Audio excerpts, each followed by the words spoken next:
করবেন। যাই হোক, এখন আমরা মুখের স্বীকারোক্তি নিতে পারি। আমি বলি, আপনারাও বলেন, লা ইলাহা ইল্লাল্লাহু মুহাম্মাদুর রাসূলুল্লাহ। এটা ধরে, আল্লাহ ছাড়া অন্য কোনো উপাস্য নাই। মুহাম্মদ সাল্লাল্লাহু আলাইহি ওয়াসাল্লাম আল্লাহর রাসূল। আশহাদু আল্লা ইলাহা ইল্লাল্লাহু ওয়া আশহাদু আন্না মুহাম্মাদান আবদুহু ওয়া রাসূলুহু। আমি সাক্ষ্য দিচ্ছি আল্লাহ ছাড়া অন্য কোনো উপাস্য নাই। আরও সাক্ষ্য দিচ্ছি মুহাম্মদ সাল্লাল্লাহু আলাইহি ওয়াসাল্লাম আল্লাহর রাসূল। বাস, আমরা এতটুকুই মুসলমানের জন্য করে থাকি। সর্বশেষ আমাদেরকে একটা ঘোষণা দিতে হবে, যারা আজকে মুসলমান হচ্ছেন তিনজন, যে এই কলেমা পড়লেন, ঘোষণা দেবেন আমি আজ থেকে মুসলিম পরিচয় বহন করবো, অর্থাৎ আমি আজ থেকে মুসলিম। বলেন, আমি আজ থেকে মুসলমান। আলহামদুলিল্লাহ, সকলকে আলহামদুলিল্লাহ।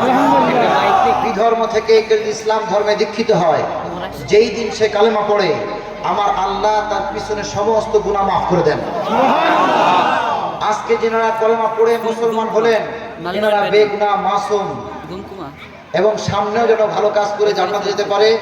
আমরা সবাই দোয়া করব যেন আল্লাহ তাআলা তাদেরকে জান্নাতবাসী করেন এবং ইসলামের বিধিবিধান মেনে চলার তৌফিক দান করেন। সকলে আমিন।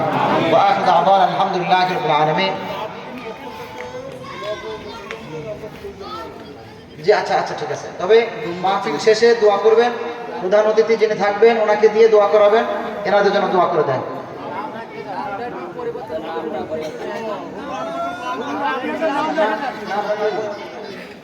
এখন বর্তমান নাম কি?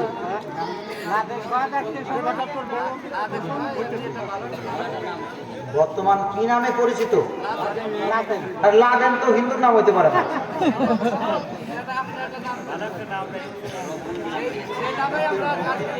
নূর মোহাম্মদ রেখে দেন অবশ্যই। আচ্ছা, নামে আপনার নিজের কোনো পছন্দ আছে? মানে পছন্দ থাকলে সে নামে ডাকলে, আমাদের ইমাম সাহেব বলতেছে রবিউল ইসলাম, তাই রবিউল ইসলাম নাম রাখা যাবে, অসুবিধা নাই। কিন্তু সবসময় দেখা যায় যারা ধর্ম থেকে ইসলাম ধর্মে দীক্ষিত হন, আব্দুল্লাহ নামটা পছন্দ করেন, যে আল্লাহর বান্দা। আচ্ছা, মার নাম আমেনা। আমাদের ফরিদ মাস্টার সাহেব যখন প্রস্তাবনা দিচ্ছে, মার নাম আমেনা। আচ্ছা, বোনের নাম ফাতেমা। আচ্ছা, ঠিক আছে। যে যেরকম প্রস্তাব দিচ্ছে, আলহামদুলিল্লাহ, তারা রাজি খুশি থাকে। আল্লাহ তাআলা নামগুলোকে কবুল করেন। সকলে বলে আমিন। আমিন। ওয়ালাইকুম আসসালাম।